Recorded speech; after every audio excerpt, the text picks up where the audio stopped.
Sa unang tingin, maiisip mong ang iyong nakikita ay ang sikat na Eiffel Tower ng Paris, France. Ngunit ang totoo, ito ay peke. Ito ang Tianducheng, isang bayan sa China na kinopya ang Paris. Nakakamanghang Victorian homes, mga pulang phone booth, at estatwa ni Princess Diana. Akala mo'y nasa England ka, ngunit nasa Shanghai, China lang pala. Hindi lang ito maliit na replika, kundi halos buong bayan ang kanilang kinopya. Bukod dito, mayroon ding fake Italy, fake Austria, fake Netherlands at marami pang iba. Nandiyan ang Chinese government ng $200 to $900 million para sa pagpapatayo ng mga peking bayang ito. Ngunit sa kabila ng napakalaking gastos, karamihan sa mga ito ay naging ghost town lang at halos walang nakatira. Bakit kaya naging ghost town at kaunti lamang ang tumira sa mga magagarang bayan na ito? Yan ang ating pag-uusapan sa video natin ngayon.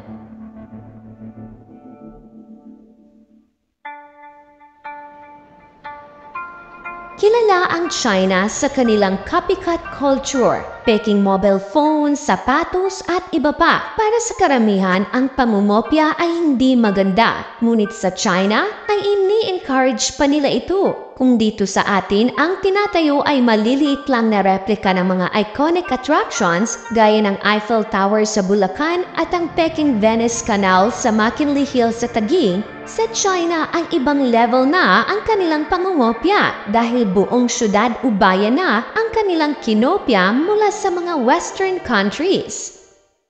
Kung pupunta ka sa Songjiang, China, ay makikita mo ang Thames Town na replika ng England. Bukod sa British architecture, makikita dito ang mga estatwa ni na Harry Potter, Winston Churchill at Princess Diana. Meron ding mga iconic na pulang phone booth at mga security guard na nakasuot ng British uniforms. What's it like to wear a British uniform like this? Ang naging budget ng gobyerno dito ay tumataginting na $330 million o humigit kumulang 17 billion pesos. At kapag pumunta ka naman sa Tianducheng ay tila ba nasa Paris, France ka. Meron itong 354-foot replica ng Eiffel Tower. Meron ding mga Parisian-style buildings, fountain at landscape. Kinopya rin nila ang kilalang Tower Bridge ng London at matatagpuan ito sa Suzhou. Meron itong 4 na tore sa halip na 2. Kinopya rin ang napakagandang bayan ng Hallstatt sa Austria, isang UNESCO World Heritage Site. $940 million o humigit kumulang 49.2 billion pesos daw ang ginastos para dito. Fake Italian village na may mga tindahan ng Gucci at Prada. At fake windmill sa isang fake Netherlands town. Ilan lamang ito sa mga replika ng syudad na ginawa ng mga Chinese at marami pa ito. Ngunit ang tanong ng lahat, bakit kailangan nilang manggaya ng mga sikat na bayan at syudad sa ibang bansa sa Europe? Ayon sa journalist na si Bianca Bosker, ang mga fake cities na ito ay reaksyon daw ng mga Chinese sa mahabang panahon ng komunismo sa bansa. Ang pagpili kung paano sila mamuhay ay napakahalaga para sa mga Chinese. Nang magsimulang tumaas ang ekonomiya ng China noong early 1990s, maraming mga Chinese ang gustong bumili ng bagong bahay at lupa para mas maramdaman nilang successful sila hanggang sa nabuo ang proyektong One City, Nine Towns. Ito ay proyekto ng city government ng Shanghai noong taong 2001 sa pamumuno ng dating mayor na si Chen Liangyu.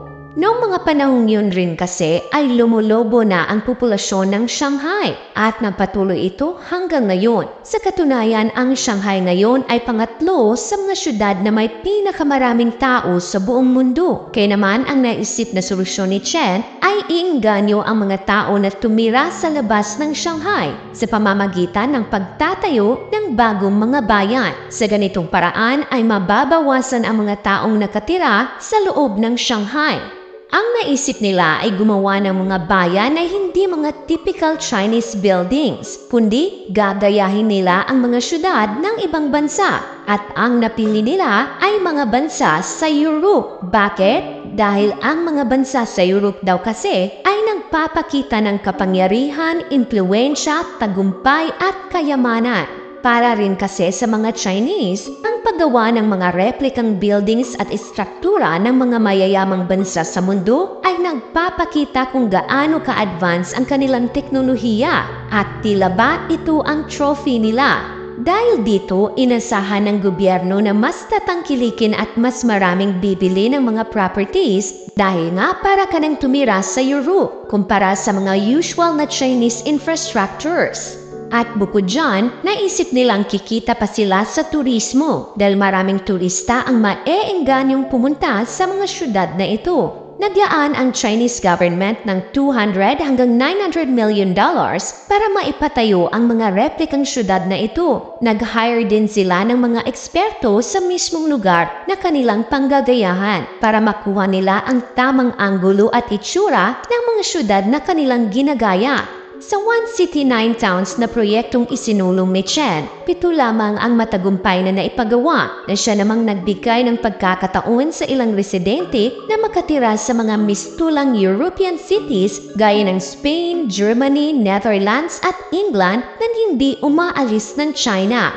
Ngunit alam mo ba, sa kabila ng magandang itsura ng mga bayan, karamihan sa mga ito ay naging ghost town lang at walang gustong tumira. Akala ng China na ang kanilang marketing strategy na pagtatayo ng mga bayan na kinopya sa Western countries ay magpapasok ng maraming pera, ngunit nagkamali sila. Sa ngayon, karamihan sa mga fake towns ay isa ng ghost town. Meron pa rin namang mga shops, small businesses at mga tao ang nakatira dito. Pero malayo talaga ito sa ini-expect ng kanilang gobyerno. Gaya na lamang sa Tianducheng na dinisenyo para tirahan ng nasa 10,000 na residente. Ngunit ngayon ay halos walang tao. Ang Thames Town naman ay puno ng residential houses at mga shops na walang laman. Mas marami pa yata ang mga nagfo-photoshoot dito kaysa mga residente. Let's count the number of wedding photographs. Alright, I'm counting them now. 1, 2 down there. Bakit? Ang una at obvious na dahilan ay presyo. Noong natapos ang proyektong ito, karamihan sa mga bumili ay mga real estate investors. Bumili sila para parentahan o ibenta ang property later on. Nariyan din ang mga milyonaryo na bumili para gawing bahay bakasyunan. Dahil dito, tumaas ang demand at lumobo ang presyo kung saan hindi na ma-afford ng average Chinese. Karamihan sa mga bumili ay mga negosyante na hindi naman dito tumira. Dapat sana ang bumili ay mga ordinaryong tao na dito titira, magtatrabaho at dito bubuo ng pamilya. Ang pangalawang dahilan ay kaunti lang ang trabahong available dito. Pangatlong dahilan ay feng shui. Sa bayan ng Ludian na ginayang historic town ng Sigtuna sa Sweden, hindi daw na-consider ng Swedish architects ang kahalagahan ng feng shui sa kultura ng mga Chinese. Karamihan sa mga bumili dito ay gumasta pa ng malaking halaga para baguhin ang posisyon ng bahay at struktura na naaayon sa feng shui, kaya hindi rin ito bumenta sa mga Chinese. May mangilan-ngilan pa din namang nabibenta ngunit hindi rin nagtatagal dahil na rin sa kadahilanang hindi rin naman na ibibigay ng mga fake cities na ito ang mismong essence ng lugar nang dahil lang sa kamukha sila ng mga orihinal. Dahil sa napakaraming fake